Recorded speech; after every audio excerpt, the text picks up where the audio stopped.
Utete Dijana ingane kamalume wami. Ngikhula ke bengihlala kamalume ekhaya lakhe uTete. Sikhula ke thina besimbiza ngoSpringbok.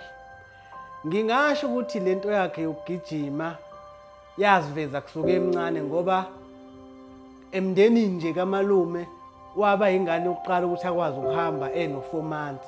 Wathi ehlanganisa o9 months wesekwazi ukugijima.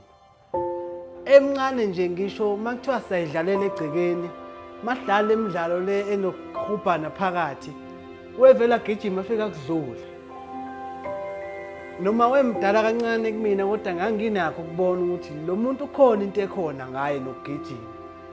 Ngoba ngisho kuthiwa sibophela inkomo kuyalinywa emasimini.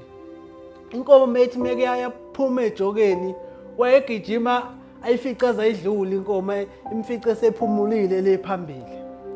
Ube umuntu obethanda nokuzingela ke. Besizingela nabo. Abona nje mekwavuka inyamazane sizingela, wevela gijima adlula izinja azafika inyamazane ayibambe la ngomsila. Ngathi mina uyithathe serious lento yakho ukugijima ngoba engathi iyikhono.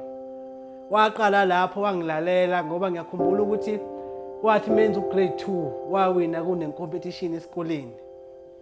Wathathwa lapho esewinile wayomela isikole gijima nezinye izikole. Nalapho wafika waphuma number 1 wazi kwathiwa akazomela iprovince.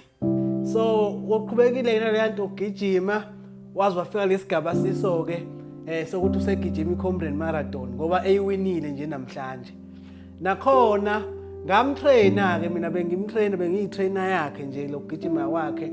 Uthe seqala sejoina ama professional marathon. Hayi ngathi mina ngoba ngisimuntu othanda izinto ngizokuyekela kulento yakho uziqhubekele yabo ngoba nami nginezinto eziningi. Ngingasho ukuthi ngoba eyiwinile nje namhlanje mhlambe isandla nginaso ukuthi ke angisemini umuntu othanda ukuyigqamisa yabo. Ngiyaziqhenya ngawe mntaka malume, sengathi ungaqhubeka ugijime nje.